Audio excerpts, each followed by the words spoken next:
une petite anecdote, un drama, mais genre dont vous n'avez pas idée, qui se passe dans une commune dont vous n'avez absolument pas idée qu'elle existe. J'ai compris tout de suite qu'il était cinglé.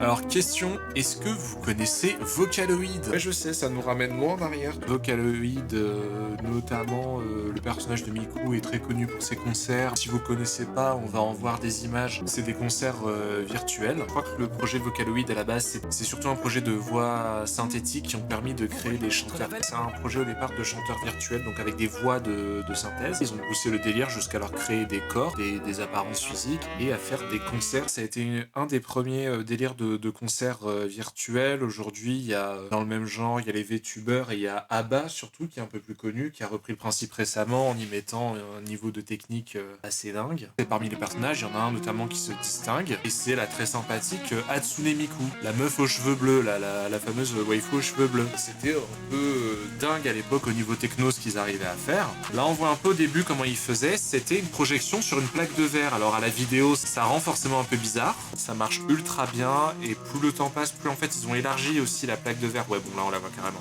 Plus ça va, plus ils essayent de faire en sorte d'avoir une techno immersive et impressionnante. Et surtout, comme c'est des chorégraphies qui ont été répétées, préparées, que c'est pas comme un VTuber avec quelqu'un qui est en train de faire le truc en mocap, mais que c'est préparé, les animations sont fluides. Et c'est con à dire, mais le rendu des teintes de chair notamment, on voit que c'est très convaincant. Ça reste un personnage cartoon, mais avec un rendu convaincant au niveau des jeux de lumière, tout ça. En tout cas voilà, là on est en 2023, c'est live.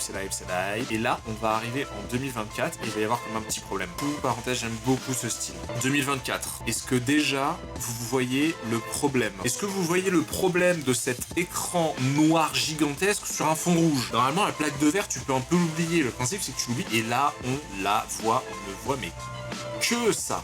Regardez-moi cette catastrophe, en plus il se passe de la fumée derrière. Si tu le fais sur écran, minimum cache la misère. En plus l'écran il est sur un support, ça fait que ça ressort vachement, enfin y a rien qui va. Donc ils ont essayé de faire un truc un peu esthétique à base de formes géométriques en intégrant l'écran là-dedans, en faisant des traits avec des néons. Du coup ça casse complètement l'immersion parce que ça sépare complètement les Vocaloids de leur environnement et des chanteurs, enfin des musiciens. Là ils sont limite dans des cages les musiciens et là t'as les meufs sur scène qui font leur truc et c'est pas le même univers, ça marche pas ensemble, il y a zéro cohérence, enfin c'est une cata ce truc. Alors tiens, c'est marrant.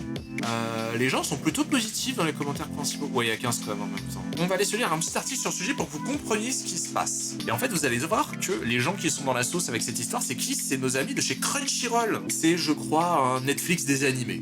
Voilà. Donc l'expo Hatsune Miku, donc les concerts 2024, c'était le Hatsune Miku Expo. Hatsune Miku Expo attire la controverse parce qu'ils ont abandonné les hologrammes au profit des télévisions LED. Et plus d'hologrammes, maintenant on la projette sur une TV LED. C'est bon pour vous? Ça s'appelle du concert cinéma ce qu'ils ont fait. Les participants s'expriment sur leur colère, leur déception de ce qui avait été annoncé comme l'expérience d'une vie.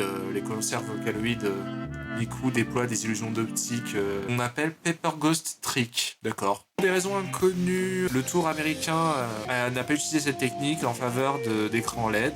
Le résultat était décevant. Voilà, donc il y a des fans qui ont demandé des remboursements, carrément. De la part de Krypton et Crunchyroll, c'est ça, c'est Krypton et Crunchyroll aujourd'hui les ayants droit qui gèrent tout ce bordel. Et je crois que c'est pour les 10 ans de Crunchyroll qu'ils ont fait ce truc-là.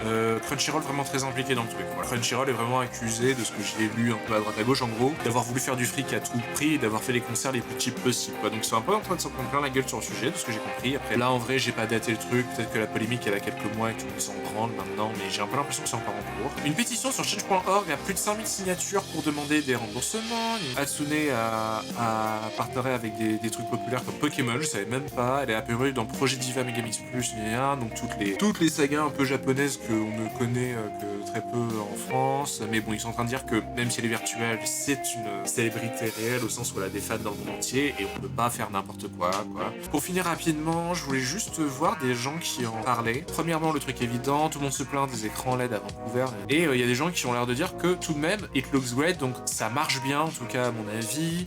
Le problème, c'est pas l'écran lui-même, c'est comment le stage, la scène est organisée. How the stage setup. Et effectivement, il a raison. Voilà, et après, il y a eu les concerts à Coachella où ils ont finalement utilisé le projecteur parce que je crois que ça a trop gueulé, quoi. En fait, c'est vrai qu'il y a eu beaucoup de drama autour de ça qui est venu d'internet, mais les gens qui étaient sur place avaient l'air de dire que, honnêtement, bah, ça rend bien parce que de base, les vidéos sont bien faites, l'animation est top. Parce que ce qu'il y a, c'est que les trucs des autres années, quand tu les regardes, même en vidéo, ils sont très convaincants. S'ils avaient dit qu'ils utilisaient des écrans LED quand le tour était annoncé, ça aurait pas été un problème. Voilà, c'est ça.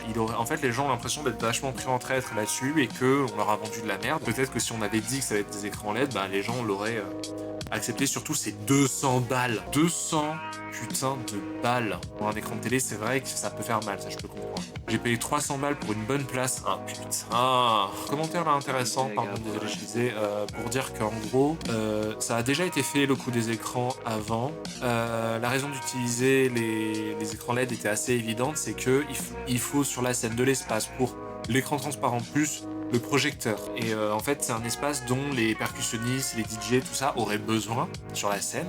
Et donc, il y a certaines scènes dans lesquelles tu peux pas tout caser, c'est trop compliqué. Et donc, ils se retrouvent à mettre à la place un écran LED pour gagner de la place. Cela dit, c'est vrai qu'ils auraient pu régler le problème ou minimiser le problème s'ils avaient fait la même chose que dans les précédents concerts, donc ceux qui mentionnent, et construit un staging cohérent. Ils ont complètement merdé la communication du truc. Ça va être bien pour la VOD cette gueule. Ils ont complètement merdé la communication du truc d'une part, et d'autre part, la scène n'a pas du tout été pensée en cohérence avec les écrans. Donc il y a peut-être de bonnes raisons de le faire sur LED, mais ça a été très précipité, et comme c'est la marque de fabrique, les gens n'ont pas compris, n'ont pas envie d'être compréhensifs. Là, pour le coup, c'est totalement justifiable.